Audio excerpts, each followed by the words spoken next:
ஒரு கட்சி தொடங்கும் பொழுதே அந்த கட்சி வந்து நான் கூட்டணி தலைவர்களோடு அவர்களுக்கும் மந்திரி பதவிகளை பங்கிட்டு நான் வந்து ஆட்சி பீடத்தில் ஏறுவேன் அப்படின்னுட்டு ஒரு தலைவர் இதுவரை தமிழக அரசியல் களத்துல பேசல. முதல் பேசினது வந்து விஜய் அவங்க தான் பேசினாங்க. கட்சி தொடங்கின உடனே அவங்க சொன்னாங்க, எங்களுடைய அந்த ஆட்சியில் நாங்கள் ஏறும்பொழுது கூட்டணி ஆட்சியாக இருக்கணும். ஒரு பெரிய ஜனநாயக மரபை வந்து அவங்க தெளிவா எடுத்து வச்சாங்க. இப்ப நம்ம சட்டமன்ற தேர்தலில் போட்டிடுறோம்னா முன்னாள் செய்த தலைவர்கள் அங்கங்கே போய் போட்டிட்ட மாதிரி எல்லாம் போட்டிடாம நம்ம எந்த கட்சியை வந்து எதிரியாக நம்ம பாக்குறோமோ அதை நம்ம அரசியலுக்கு அரசியல் எதிரி, நம்ம இந்த கட்சி தான் நமக்கு அரசியல் எதிரி, இதை எடுத்து தான் நம்ம அரசியல் பண்றோம். ஏன்னா அவங்க மேல ஊழல் குற்றச்சாட்டு இருக்கு, அவங்க மக்களுக்கு சரியா எதுவும் செய்யல, நம்ம அதை வலியுறுத்தி பேசிக்கிட்டு இருக்கோம், அந்த கட்சியை எடுத்து தான் நம்ம போட்டிடுறோம் அப்படிங்கிற அந்த அரசியல் எதிரியை எதுக்கணும் அப்படிங்கிற ஒரு களம் வர சமயம். அதாவது இப்போ இருக்கக்கூடிய முதல்வர் மு.க. ஸ்டாலின் அவர்கள் எந்த தொகுதியில் போட்டியிட்டார்களோ அந்த தொகுதியில் போட்டியிடுவதற்கான ஒரு வாய்ப்பை விஜய் அவர்கள் உருவாக்கலாம். கொள்கை ரீதியா வந்து நம்ம பிஜேபியை எதிர்க்கிறோம், அரசியல் ரீதியா வந்து திராவிட முன்னேற்ற கழகத்தை எதிர்க்கிறோம். இப்ப திராவிட முன்னேற்ற கழகத்துல வந்து மு.க. ஸ்டாலின் அவங்களுக்கு அடுத்தது பட்டாபிஷேகம் கட்டுவதற்கு தயாராக எந்த குதிரையை தயார் பண்ணியிருக்காங்கன்னா அது எல்லாருக்குமே தெரியும், உதயநிதி ஸ்டாலின் அவங்கள தான் தயார் பண்ணி வச்சிருக்காங்க. அப்ப எதிர்க்கணும் அப்படிங்கிற களம் வர சமயம் எப்பொழுதுமே வீரனுக்கான ஒரு அங்கீகாரம் தனி அங்கீகாரமா இருக்கும். விஜய் அவங்க வந்து இப்பொழுது வந்து மக்களுக்காக தன்னை அவர் களத்துல இறக்குறாரு. அப்போ அவர் நிஜ வீரனாக அங்கே வந்து களத்தில் நிற்கிறார். அப்படி நிற்கச்சமே வந்து மக்கள் வந்து விஜயின் பின்னால் திரளுவதற்கான, விஜய் அவங்களுடைய பின்னால் திரளுவதற்கான பெரிய வாய்ப்பு இருக்கு. அது திமுகவுக்கு ஒரு பெரிய, விஜய் அவங்க வந்து நீங்க நம்ம நினைக்கிற மாதிரி எல்லாரும் சொல்ற மாதிரி திமுக நினைச்சுக்கிட்டு இருக்கிற மாதிரி 2026 தேர்தலில் திமுக லகுவாக கோட்டையில ஏறிடலாம் அப்படிங்கிற கனவு வந்து விஜய் அவங்க சாலிடா அடிச்சு உடைச்சிருவாங்க.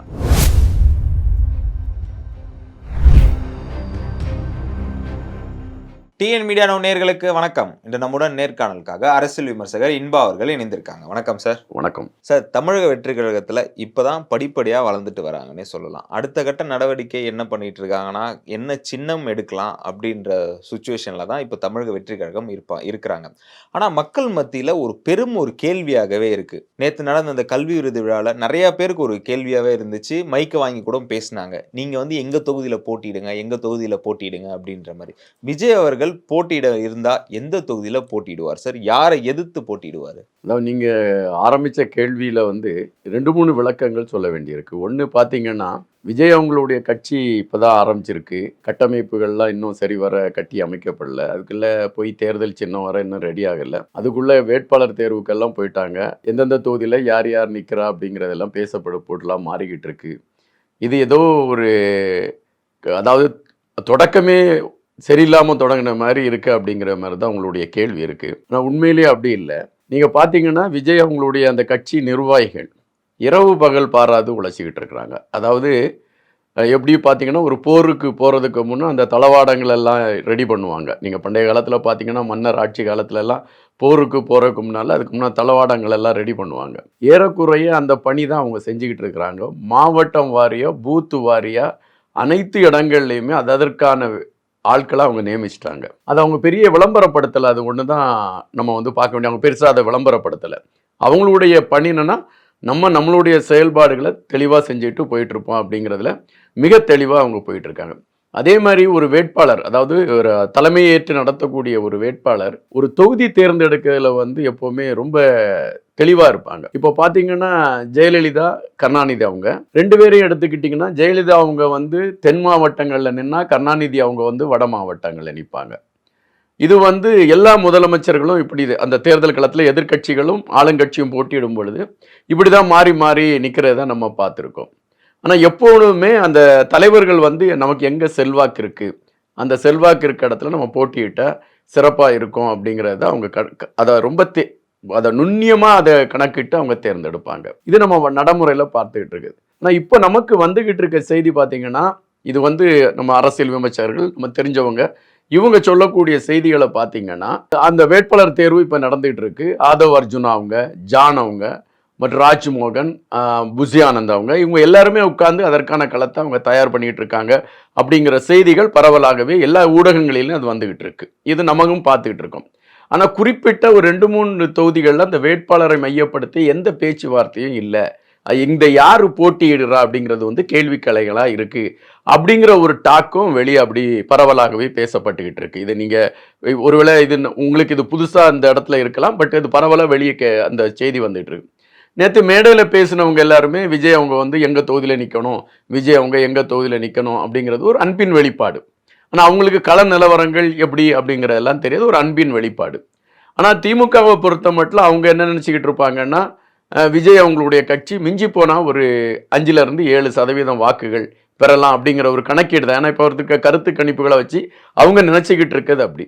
ஆனா விஜய் அவங்களுடைய திட்டம் வந்து மிக தெளிவான ஒரு திட்டமிடுதலா இருக்கு. இப்ப பாத்தீங்கன்னா இப்ப வந்திருக்க செய்திகள் என்ன பண்றாங்கன்னா, கன்னியாகுமரியில இருந்து அவர் சென்னை வர பாத யாத்திரை போக போறாரு. அந்த பாத யாத்திரை வந்து அந்த மக்களை சந்திக்கக்கூடிய பாத யாத்திரை. இப்ப நேத்து கல்வி விருது வழங்கக்கூடிய அந்த இடத்திலே இவர் நீட்டை குறித்தும் இன்னும் சில விடயங்களை குறித்து ஒரு மிஞ்சி போனா ஒரு 3 நிமிஷம் அல்ல 4 நிமிஷம் பேசியிருப்பார். இந்த 4 நிமிஷமே தமிழகத்தில் உள்ள அனைத்து ஊடகங்களுக்கும் பேசுபடு பொருளா அது மாறிடுச்சு. விஜய் அவர்கள் பேசினாது ஆமா, அது பேசுபடு பொருளா அந்த நீட்டை மையப்படுத்திய டாக் வந்து இப்ப எல்லா இடத்துலயுமே பேச வந்துருச்சு. நீங்க பார்த்திருப்பீங்க.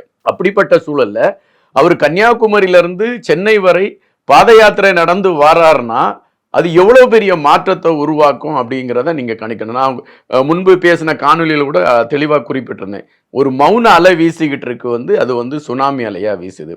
இப்போ வந்து எந்த தொகுதிகளில் வந்து வேட்பாளர் தேர்வு நடைபெறாமல் இருக்கு, இல்லை அதற்கான முக்கியத்துவம் ஏன் கொடுக்கல அப்படிங்கிற ஒரு கேள்வியும் மனசுக்குள்ள எழும்புது. ஸோ இதை குறித்து அறிந்த செய்தி தான் இது உண்மையா அல்லது இதுதான் நடைபெற இருக்கிறதா என்பதற்கான உறுதியிட்டு நம்மளால சொல்ல முடியல.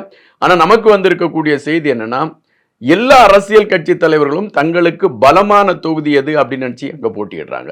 அது விஜயகாந்த் அவங்களா இருக்கட்டு, கலைஞர் கருணாநிதி அவங்களா இருக்கட்டு, ஜெயலலிதா அம்மாவா இருக்கட்டும், யாரா இருந்தாலும் சரி அவங்க போட்டியிட்டது எல்லாமே தங்களுக்கு எந்த தொகுதியில வலுவான தளம் இருக்குதோ அங்க போட்டியிட்டா சரியா இருக்கணும். ஆனா விஜய் அவங்க வந்து அரசியல் களத்துல ஒரு பெரிய மாற்று சக்தியா தான் அவங்க வந்துட்டு இருக்காங்க. அதாவது அவங்களுடைய தாட்டு திங்கிங் ப்ராசஸ் எல்லாமே ஒரு மாற்று களத்துல தான் இருக்கு.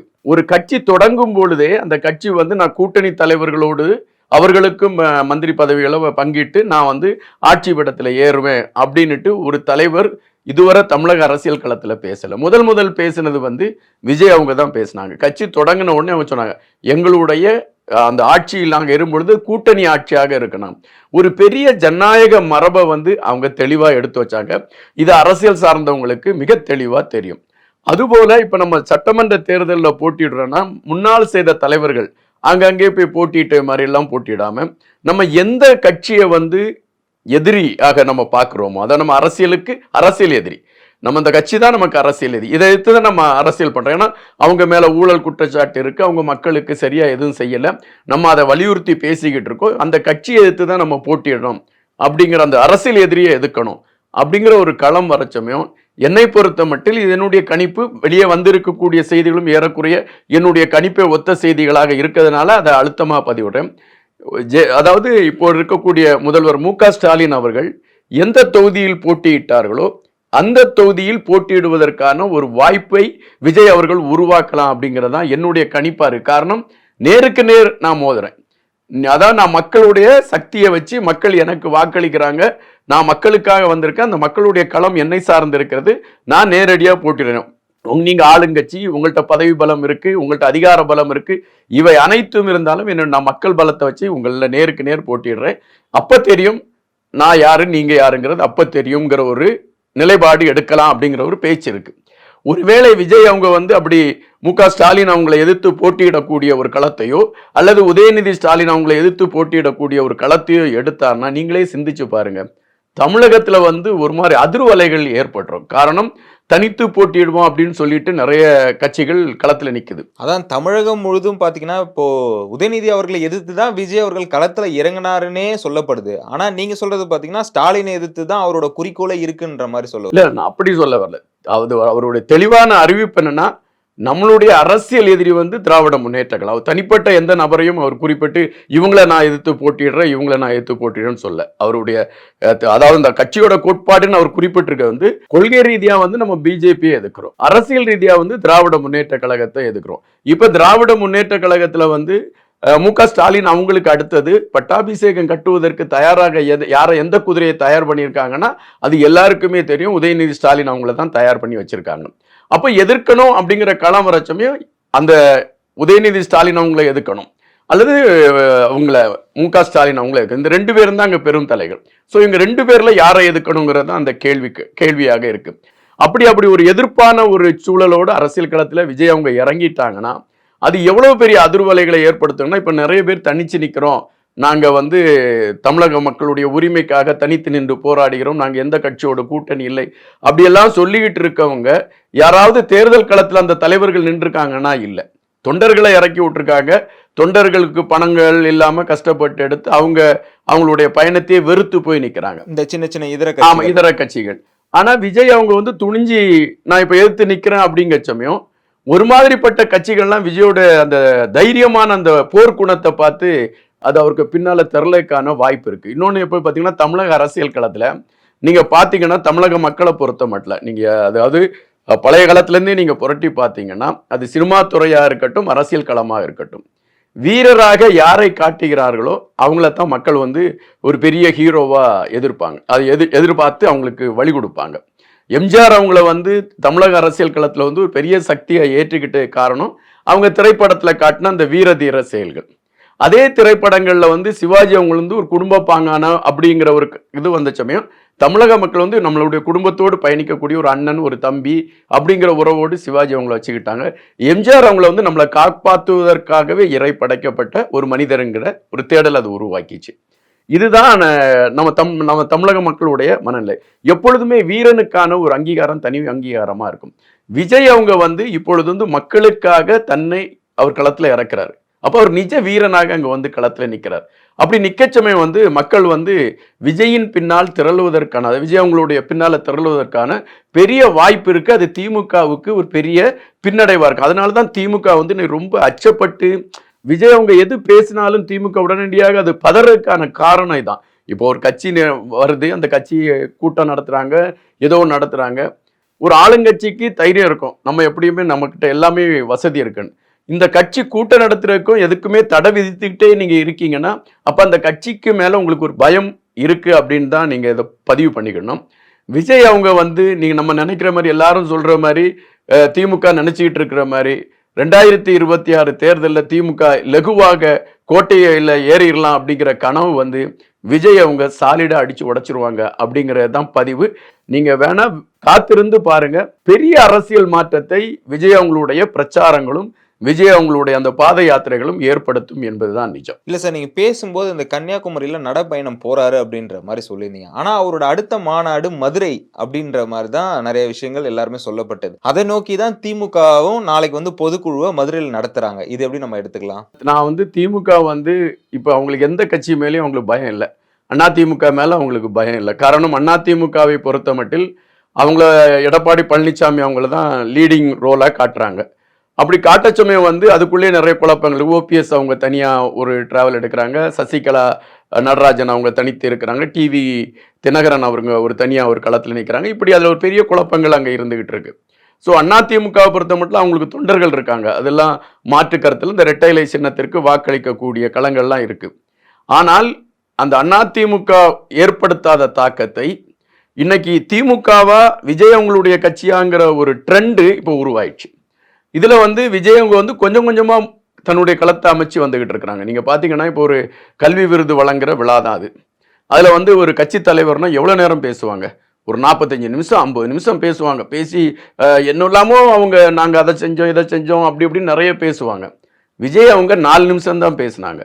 இந்த 4 நிமிஷமே நீட்டு வேண்டாம்ப்பா, நீட்டை தவிர வேற படிப்பெல்லாம் இருக்குப்பாங்கிற ஒரு எண்ணத்தை மாணவர் மத்தியில் உருவாக்கிடுச்சு. மாணவர்களை பேசுபடு பொருளாக மாறிடுச்சு. அப்போ ஊழல்ங்கிற ஒரு கான்செப்டை எடுத்துக்கிட்டு அவங்க வைக்கிறாங்க. அந்த கான்செப்டுக்கு இப்போ உள்ள கட்சி எதுன்னா திமுகங்கிற ஒரு களம். அது அந்த கட்சி பேர் அவர் சொல்லலை, ஆனால் மக்கள் புரிஞ்சுக்கிட்டாங்க அவர் சொல்றது திமுக தான் சொல்றாருன்னு. இந்த 4 நிமிஷ பேச்சே இவ்வளவு தூரம் அதிர்வலைகளை ஏற்படுத்துதுன்னா அவர் கன்னியாகுமரியிலேருந்து வரக்கூடிய அந்த ஒவ்வொரு நாளும் அவருடைய பாத யாத்திரை நடக்கக்கூடிய ஒவ்வொரு நாளும், இப்போ மதுரையில் நடக்கக்கூடிய மாநாடு கூட வச்சுக்கோங்க, அந்த மாநாடு சார்ந்த விடயங்களும் அங்கு திரளக்கூடிய கூட்டங்களும் உண்மையிலே பெரிய அதிர்வாகத்தான் மாறும். அதனாலதான் திமுக வந்து இப்போ பயந்து அடுத்த கட்ட நகர்வுக்கு முன்னேறிட்டு இருக்கு. நீங்க கேட்ட கேள்விக்கான பதிலை நான் இப்ப எடுத்து வைக்கிறேன். அதாவது ஜனநாயகம் அப்படிங்கிற படம், விஜய் அவங்க நடிக்கிற கடைசி படம் அப்படின்னு சொல்லிட்டு அவங்க நடிச்சிட்டு இருக்கிற படம். இந்த படத்திற்கான படப்பிடிப்புக்காக கொடைக்கானலுக்கு போறாங்க. கொடைக்கானலுக்கு அவங்க போறாங்கங்கிறதே ஒரு ரகசியமான தகவல் தான். இந்த ரகசியமான தகவல் கூட வெளியே கசிஞ்சு அன்னைக்கு திரண்டிருந்த கூட்டம், மதுரையில் திரண்டிருந்த கூட்டம் பெரிய அலையலையா திரண்டுச்சுன்னுட்டு பத்திரிகைகளும் ஊடகங்களும் எல்லாருக்குமே தெரியும். அப்போ விஜய் அவங்களும் ஒரு படப்பிடிப்புக்கு ரகசியமா போனதற்கே இவ்வளவு கூட்டம் கூடுதுன்னா, விஜய் அவங்களுடைய மாநாடு மதுரையில் நடக்குதுன்னா அது எவ்வளவு பெரிய கூட்டம் கூடும் அப்படின்னுட்டு நீங்க கணிச்சிக்கணும். ஸோ அப்படி ஒரு கூட்டம் கூடி, அதாவது அது வந்து ஏடிஎம்கே கோட்டை, மதுரை சார்ந்த பகுதிகள். திமுக வந்து அதுல எப்படியாவது நம்ம கால் ஊண்டிடணும்ட்டு அவங்க ஓடிட்டு இருக்காங்க. எப்படியாவது நம்ம போய் அதுல கால் ஊண்டி நம்மளை எடுத்தோம். இப்போ ஒரு செய்தி வந்திருக்கு. மு.க. ஸ்டாலின் அவங்க வந்து தன்னுடைய சகோதரர் மு.க. அழகிரி அவங்கள சந்திச்சு மீண்டும் பேசி 2 பேரும் ஒன்று சேர்ந்து தென் மாவட்டங்களை நீங்க மு.க. அழகிரி நீங்க பார்த்துக்கோங்கன்னு ஒரு பேச்சுவார்த்தை நடத்துவதற்கான ஒரு களத்தை எடுத்திருக்காங்கன்னு ஒரு பேச்சு இருக்கு. இது விஜய் அவங்களுக்கு மேலே ஏற்பட்டு இருக்கக்கூடிய ஒரு பயம்னு ஒரு பக்கத்துல பார்க்கக்கூடிய அதே வேளையில இன்னொரு சம்பவத்தை நம்ம எடுத்து வைக்கணும். இந்த மதுரையில திமுக ஒரு கூட்டம் கூட்டுறேன்னு இப்ப சொல்லியிருக்காங்க. அதுல உதயநிதி ஸ்டாலின் அவங்கள தான் முதன்மையா வைக்கிறாங்க. உதயநிதி ஸ்டாலின் அவங்கள முதன்மையாக வைக்கிறாங்கன்னா அவங்களுக்கு ஒரு பயம் வந்துருச்சு. நம்ம வந்து விஜய் அவங்களுடைய வளர்ச்சிக்கு நம்ம ஈடு கொடுக்க முடியாமல் போயிடும். அதனால உதயநிதி ஸ்டாலின் அவங்கள இப்பத்துலேருந்தே நம்ம ப்ரமோட் பண்ண ஆரம்பிச்சிடலாம் அப்படிங்கிற ஒரு பயத்தோட ஒரு செயல்பாடாக தான் அதை நம்மளால பார்க்க முடியுது. நாம் மதுரையில் வந்து விஜய் அவங்க கூட்டக்கூடிய மாநாடு நீங்கள் பார்த்தீங்கன்னா ஒரு பெரிய பெரிய மாற்றத்தை உருவாக்கிறோம். விஜய்ங்கிற பேர் வந்து தமிழகத்தில் அனைத்து இடங்களுக்கும் கொண்டு செல்லக்கூடிய களத்தை, அதாவது அரசியல் தலைவர் இந்த கட்சி தான் ஆட்சிக்கு வரும் அப்படிங்கிற ஒரு அடையாளத்தை கொண்டு செல்லக்கூடிய களமா அந்த மாநாடு மாறும். அவர் நடத்தக்கூடிய அந்த பாத யாத்திரை வந்து மக்களுக்கு விடிவான ஒரு பாத யாத்திரையாக மாறுங்கிற ஒரு கணிப்பு தான் எனக்கு இருந்துட்டு இருக்கு. எங்களோடு இணைந்து பல்வேறு தகவலை பயந்ததற்கு மிக்க நன்றி சார். வணக்கம்.